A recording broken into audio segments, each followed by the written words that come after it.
پاکستان، سعودی عرب اور ترکیہ کے درمیان مکہ میں ہونے والا دفاعی معاہدہ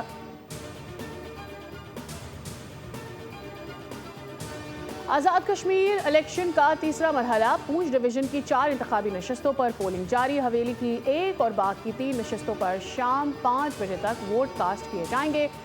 82 امیدوار مد مقابل۔ سابق وزرائے اعظم سردار عتیق اور سردار تنویر الیاس سمیت وزیر اعظم آزاد کشمیر فیصل راٹھور بھی اپنی قسمت آزما رہے ہیں۔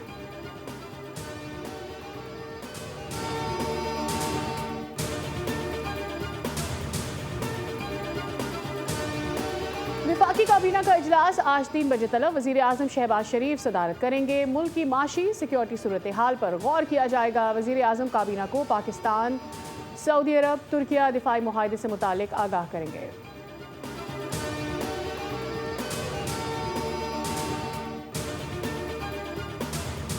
میر رضا کیس کی نئی تحقیقاتی کمیٹی کا پہلا اجلاس آج ہوگا۔ سربراہ ڈی آئی جی عامر فاروقی کریں گے۔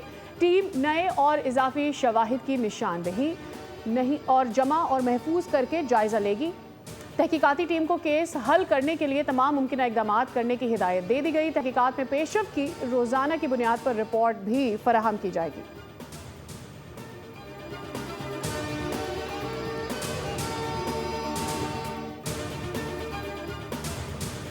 پنجاب، بالائی خیبر پختونخوا، کشمیر کے بعض مقامات پر بارش کا امکان۔ اسلام آباد اور گرد و نواح میں موسم گرم اور مرطوب رہے گا۔ سندھ کے ساحلی علاقوں میں مطلع جزوی طور پر ابر آلود رہنے کا امکان۔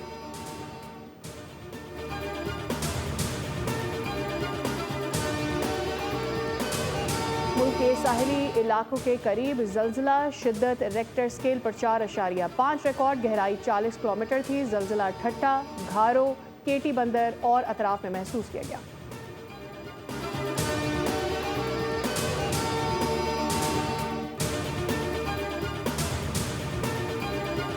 پاکستان اسٹاک مارکیٹ میں تیزی، 100 انڈیکس میں 800 سے زائد پوائنٹس کا اضافہ، انڈیکس 1,82,000 کی سطح پر ٹریڈ۔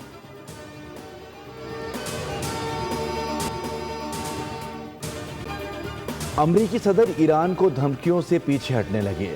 ایکزیوس کو انٹرویو میں کہا کہ ہم ایران کے معاملے میں فی الحال محتاط انداز اختیار کر رہے ہیں، فوجی کارروائی کے بجائے تہران پر معاشی دباؤ کو ترجیح دے رہے ہیں۔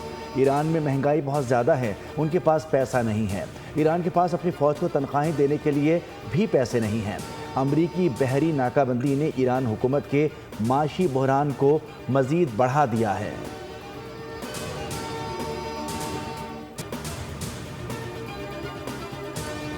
ایران تمام دباؤ کے باوجود مزاحمت کے لیے بھرپور تیار ہے۔ ہم اپنے شہداء کے ناحق خون کو بھولنے یا نظر انداز نہیں ہونے دیں گے۔ ہمارے شہداء کا خون بہانے والوں کو معاف نہیں کیا جائے گا۔ ایرانی وزیر خارجہ عباس عراقچی کہتے ہیں کہ مفاہمتی یادداشت کی خلاف ورزی جاری رہی تو امریکہ سے مذاکرات نہیں ہوں گے۔ ایران اور امریکہ کے درمیان کوئی بات چیت نہیں ہو رہی۔ مفاہمتی یادداشت کی خلاف ورزیاں رکنے تک ایران مذاکرات نہیں کرے گا۔ ایران اور عمان کے درمیان آبنائے ہرمز معاہدہ حتمی مراحل میں ہے۔ معاہدے سے آبنائے ہرمز کو فوری نہیں کھولا جائے گا۔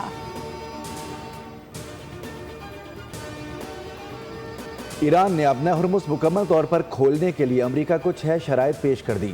سیکرٹری قومی سلامتی کونسل نے بیان میں کہا کہ ایران کو دھمکایا نہ جائے، قوم کی توہین نہ ہو، ایران اور اس کے اتحادیوں پر مسلح جنگ دائمی طور پر ختم کی جائے، بحری ناکہ بندی ختم کی جائے اور امریکی افواج کو ایران کے اطراف سے ہٹایا جائے۔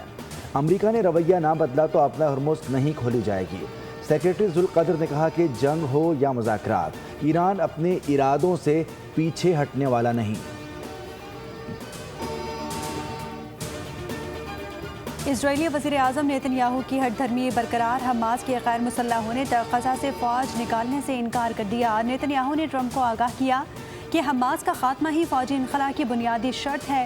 نیتن یاہو کو انتخابی مہم کے ساتھ ساتھ اپنے سخت گیر وزراء اور ٹرمپ انتظامیہ کے شدید دباؤ کا بھی سامنا ہے۔ امریکی ایلچی سے ملاقات کے بعد غزہ پر حملوں میں کچھ کمی کی۔ مکہ معاہدہ پاکستان کی خارجہ پالیسی کے بنیادی ستونوں سے مکمل طور پر ہم آہنگ ہے۔ معاہدہ مکمل طور پر دفاعی نوعیت کا ہے، کسی بھی ملک کے خلاف نہیں۔ نائب وزیر اعظم اسحاق ڈار نے پاکستان، سعودی عرب اور ترکیہ کے درمیان طے پانے والے مکہ دفاعی معاہدے کے نکات بیان کر دیے۔ واضح کیا کہ مکہ معاہدہ خطے کے تمام ممالک کے لیے کھلا ہے۔ جو بنیادی اصولوں کی پاسداری، باہمی احترام، تعاون اور پرامن ذرائع کے ذریعے اختلافات حل کر سکیں، معاہدے میں شامل ہو سکتا ہے۔ معاہدے کا واحد مقصد خطے میں امن، استحکام اور خوشحالی کی کوششوں کو مزید مضبوط بنانا ہے۔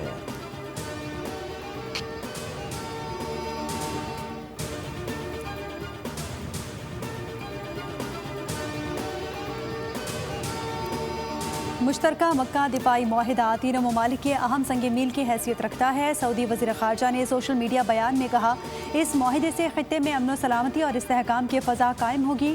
یہ معاہدہ ایک محفوظ مستقبل کی راہ ہموار کرتا ہے جو ترقی، خوشحالی اور اقتصادی مواقع کو فروغ دے گا۔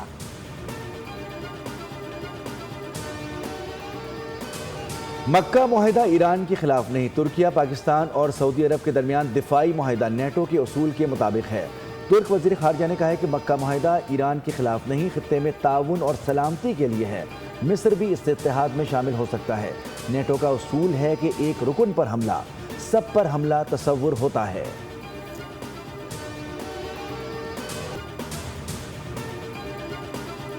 وفاقی کابینہ کا اجلاس آج طلب، وزیر اعظم شہباز شریف کابینہ اجلاس کی صدارت کریں گے۔ ملکی معاشی سیکیورٹی صورتحال پر غور کیا جائے گا۔ وزیر اعظم شہباز شریف کابینہ کو پاکستان، سعودی عرب، ترکیہ دفاعی معاہدے سے متعلق آگاہ کریں گے۔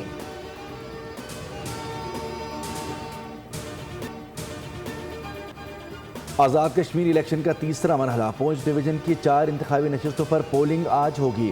ضلع حویلی کی 1 جبکہ ضلع باغ کی 3 نشستوں پر الیکشن ہوگا۔ چاروں انتخابی نشستوں پر 82 امیدوار مد مقابل ہیں، جبکہ 4,60,371 ووٹرز حق رائے دہی استعمال کریں گے۔ 803 پولنگ اسٹیشن جبکہ 1254 پولنگ بوتھ قائم کیے گئے ہیں۔ چیف الیکشن کمشنر کہتے ہیں کہ الیکشن میں صرف الزام پر کارروائی نہیں ہو سکتی، شکایت کنندہ باقاعدہ ٹریبونل میں درخواست دے۔ ضابطہ اخلاق کی خلاف ورزی پر نون لیگ کی بسیں ضبط کرنے کا اختیار نہیں جو استعمال کیا۔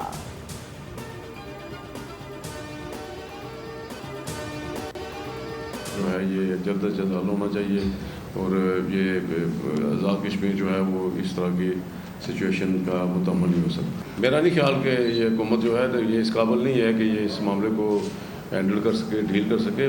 خرابیاں بھی یہی ان کی قیادت کے بیانات کی وجہ سے ہوئی ہیں۔ تو ہمارا تو میں کہہ سکتا ہوں ہماری تو دھاندلی ہے، لیکن یہ جو ان کے حلقے میں ہوئی ہے یا ادروائز بہت سارے وہ اس کو دھاندلا کہہ سکتے ہیں ہم۔ تو ہم ایک تو اس کی مذمت کرتے ہیں۔ آزاد کشمیر کے انتخابات میں دھاندلی نہیں، دھاندلا کیا گیا۔ پیپلز پارٹی آزاد کشمیر کے صدر چودھری یاسین کی پریس کانفرنس، کہا کہ پنجاب پولیس کا کردار منفی رہا۔ پی پی امیدوار جاوید بجوانی اور سہیب ارشد بولے کہ انتخابی نتائج پر تحفظات کے باعث الیکشن ٹریبیونل سے رجوع کر لیا ہے۔